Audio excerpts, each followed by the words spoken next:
नमस्कार दोस्तों, आप सभी का हमारे YouTube चैनल पर स्वागत है।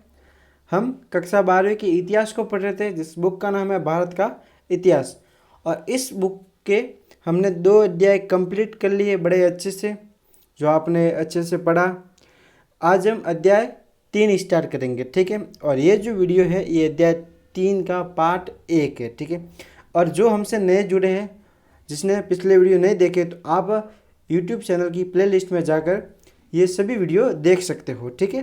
तो आज हम अध्याय 3 की शुरुआत करेंगे। अध्याय का नाम है बाह्य आक्रमण एवं आत्मसातीकरण, ठीक है, आत्मसातीकरण, ठीक है। ये अध्याय का नाम है। ये अध्याय 10 नंबर का है। इससे पहले वाला जो अध्याय 2 था वह 15 नंबर का था, ठीक है। और अगर आप इस अध्याय तथा सभी विषयों की जिसके वीडियो हमारे YouTube चैनल पर उपलब्ध है, उनके आप PDF नोट्स पाना चाहते हो तो आप हमारे टेलीग्राम चैनल को ज्वाइन कीजिए, जिसकी लिंक आपको डिस्क्रिप्शन में दी गई है, ठीक है दोस्तों। तो चलिए पढ़ना स्टार्ट करते हैं। तो इसमें जो बाह्य आक्रमण के बारे में हम पढ़ेंगे। तो सबसे पहले जानते हैं कि बाह्य आक्रमण की जानकारी हमें कहाँ से मिलती है, हमें कैसे जानकारी मिलती है कि किसने बाहर से आक्रमण किया था हिंदुस्तान पर, भारत पर, ठीक है। तो जानकारी के स्रोत मौर्यों की पराजय के तुरंत के समय के जो मौर्य की पराजय हुई, उसके पराजय के तुरंत बाद के समय के लिए गार्गी संहिता, पतंजलि के महाभाष्य, दिव्यावधान, कालिदास के मालविकाग्निमित्र तथा बाण भट्ट के हर्षचरित व इतिहासकार कल्हण की ऐतिहासिक पुस्तक राजतरंगिणी से जानकारी मिलती है। इन सभी पुस्तकों के बारे में हमने पढ़ा है और हमारे चैनल पर एक और वीडियो मौजूद है जिस पर इस सभी पुस्तकों के बारे में बताया गया है। आगे कुषाण राजा कनिष्क के दरबार में उच्च कोटि के दार्शनिक, वैज्ञानिक व साहित्यकार रहते थे। कनिष्क के दरबार का महान कवि अश्वघोष था, जिसने संस्कृत में बुद्ध चरित, चौधरानंद महाकाव्य व सूर्यालंकार और सारिपुत्र प्रकरण लिखे। ये जो इसमें जो बुक्स बताई जा रही है वो सभी बाह्य आक्रमण की जानकारी के स्रोत है, ठीक है। शून्यवाद, सापेक्षवाद व जो माध्यमिक सूत्र के प्रवर्तक नागार्जुन भी इसी कालखंड के प्रसिद्ध दार्शनिक हुए, जो सार्थक जानकारी प्रदान करते हैं बाह्य आक्रमण को जानने में, ठीक है। आगे है बाह्य आक्रमण। तो सबसे पहले यूनानी आक्रमण देखेंगे, ठीक है।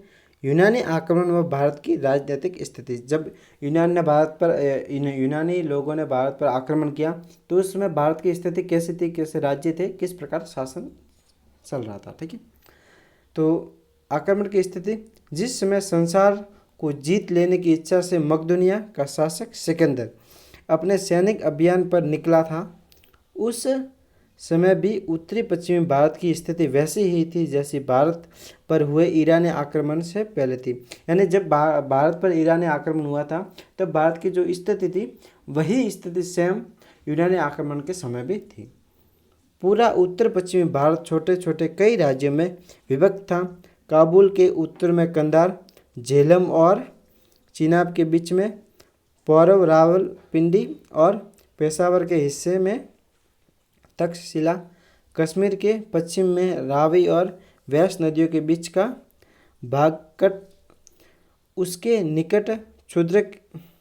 इसी तरह रावी और चिनाब नदी के संगम स्थल के भाग में मालव, मूसक, संबोस और वे ऐसे ही अन्य राज्यों को मिलाकर उस काल में भारत का उत्तरी पश्चिमी भाग कुल 25 राज्यों में बटा हुआ था। जिस समय यूनानी आक्रमण हुए उस समय भारत 25 राज्यों में बटा हुआ था। सिकंदर का भारत में आगमन। ईसा पूर्व 327 में मकदूनिया के शासक सिकंदर के भारत की तरफ बढ़ने पर कुछ देश प्रेम से ओतप्रोत सीमांत राज्यों के शासकों ने दिल खोलकर अपना सब कुछ मातृभूमि की रक्षा के लिए समर्पित कर दिया, लेकिन शशिगुप्त और आम्बी जैसे देशद्रोहियों और विश्वासघात करने वाले शासकों ने सिकंदर का साथ दिया। सिकंदर सिस्तान और अफगानिस्तान को जीतता हुआ काबुल घाटी से होकर भारत पर चढ़ आया। उसने हवाली को और पास को जीता और फिर हिंदुकुश को पार किया। यहाँ शशिगुप्त ने उसका स्वागत किया। यहीं से उसने अपनी सेना के 2 भाग कर लिए। सेना के एक हिस्से को अपने विश्वास पात्र सेनापति हेफिस्टियन और पर्दिकस के नेतृत्व में सिंधु नदी पर पुल बनाने के लिए सेना भेजी और दूसरा भाग के नेतृत्व युद्ध खुद संभाल रहा था और भारत की तरफ आगे बढ़ा। आगे है, आम्बी सिकंदर ने भारत की भूमि पर पाँव नहीं रखे थे। अभी सिकंदर ने भारत की भूमि पर पाँव नहीं रखे थे, लेकिन इसी समय तक्षशिला के राजा आम्बी ने सिकंदर के पास भारत पर आक्रमण करने का निमंत्रण भेजा। ऐसे देशद्रोही थे जिसकी वजह से उसने भारत पर आक्रमण किया। अपने संदेश में आम्बी ने सिकंदर को सहायता देने का आश्वासन दिया। तब उत्साहित होकर सिकंदर आगे बढ़ा और भारत में प्रवेश किया। इस अवसर पर उसे भारत की उत्तरी पश्चिमी सीमा पर स्थित राज्यों से युद्ध करना पड़ा। यूनानी लेखक एरियन के विवरण से प्रकट होता है कि भारत की उत्तरी पश्चिमी सीमा पर सबसे पहले उसकी मुठभेड़ अस्मकों या अस्सायनों से हुई।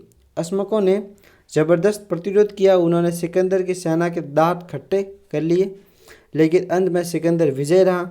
सिकंदर ने 40,000 अस्मकों को बंदी बनाया। उसके बाद सिकंदर ने निसा वाले मौर्यों पर आक्रमण किया। निसा वाले ने प्रतिरोध किए बिना ही आत्मसमर्पण कर लिया सिकंदर के सामने। अब है राजा पुरु अथवा पौरुष का प्रतिरोध। तक्षशिला से सिकंदर ने झेलम और चिनाब नदियों के बीच में स्थित पौरव राज्य पर अधिकार करने का निश्चय किया। तक्षशिला का राजा आम्बी भी पुराने शत्रुता के कारण यही चाहता था। अतः सिकंदर को उत्साहित करने के लिए उसने अपने 5,000 सैनिक सिकंदर को दिए। तब सिकंदर ने पौरवों के राजा पुरु अथवा पौरुष के पास आत्मसमर्पण कर सिकंदर की अधीनता स्वीकार करने का संदेश भेजा। सिकंदर को शायद यह मालूम नहीं था कि राजा पौरुष की रगों में मातृभूमि के लिए सब कुछ बलिदान कर देने वाले भारतीय का रक्त बह रहा था। इसलिए सिकंदर का संदेश मिलते ही राजा पौरुष ने प्रति उत्तर में कहलवाया कि वह रण क्षेत्र में ही सिकंदर से मिलेगा। राजा पौरुष का उत्तर मिलने पर अपनी महत्वाकांक्षाओं से बावला हुआ सिकंदर राजा पौरुष को हराने के लिए झेलम नदी के किनारे आप पहुंचा। उधर राजा पौरुष तलवारों के वार से सिकंदर का स्वागत करने के लिए पहले से ही झेलम नदी के दूसरे तट पर मौजूद था। ठीक है, अब इससे आगे वाली स्टोरी में आपको पूरी कहानी बताता हूँ। तो सिकंदर तो झेलम नदी के उस पार था और उस पार राजा पुरु या पौरुष था। अब सिकंदर ऐसा चाहता था कि वो सामने डायरेक्ट उस पर आक्रमण नहीं करना चाहता था। वो किसी मौके की फिराक में था कि उसको कोई मौका मिले तो वो उस पर आक्रमण करे और विजय प्राप्त करे। तो उसी समय कुछ समय के लिए तो जो झेलम नदी थी उस पर बाढ़ आई हुई थी। ठीक है, लेकिन जैसे ही बाढ़ खत्म हुई उस समय वर्षा ऋतु थी। ठीक है, तो वर्षा ऋतु के कारण नदी का पानी उफान पर था। जैसे ही उफान पानी हटा, बाढ़ खत्म हुई, तो अंधेरे में, रात के अंधेरे में तो सिकंदर ने पौरुष की सेना पर हमला बोल दिया। और हमला बोल दिया तो घमासान युद्ध हुआ दोनों सेनाओं के मध्य। ठीक है, और वर्षा ऋतु थी तो क्या हुआ कि सबसे पहले तो जो पौरुष की सेना थी वो सिकंदर की सेना पर हावी हो गई, लगभग सिकंदर की सेना को हराने वाली थी। लेकिन अचानक क्या हुआ कि जो भारतीय सेना थी उस पर सेना में हाथी ज़्यादा होते थे। पहले भी सभी राजाओं में जो भारतीय सेना थी उनके पास हाथी ज़्यादा होते थे।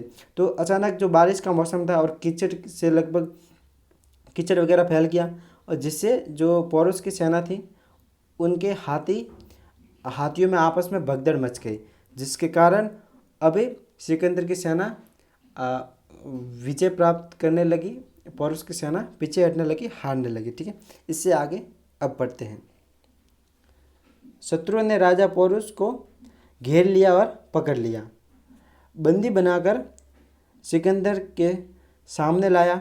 इस समय अहंकार से सिकंदर ने राजा पोरुस से यह पूछा कि उसके यानी कि राजा पोरुस के साथ कैसा व्यवहार किया जाए। तो उत्तर में पोरुस ने कहा, जैसा एक राजा दूसरे राजा के साथ करना चाहिए। पोरुस का यह उत्तर सुनकर पहले तो सिकंदर अवाक रह गया, लेकिन भारत के उस वीर सपूत की निर्भयता की सिकंदर के मन में छाप पड़ गई। सिकंदर उसके साहस का कायल हो गया। उसने राजा पोरुस को स्वतंत्र करते हुए उसका राज्य अधिकार लौटा दिया। तो दोस्तों आज के लिए इतना ही। अगर आपको वीडियो पसंद आए तो वीडियो को लाइक करना।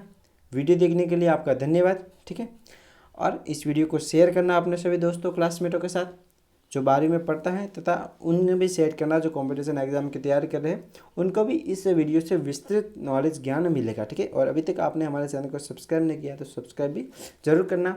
ये पार्ट फर्स्ट था, इसके बाद इसके पार्ट 2, 3, 4 और आएंगे, तो पूरा अध्याय इस प्रकार हम तीसरा पढ़ेंगे। ठीक है, तो दोस्तों चलिए बाय, टाटा।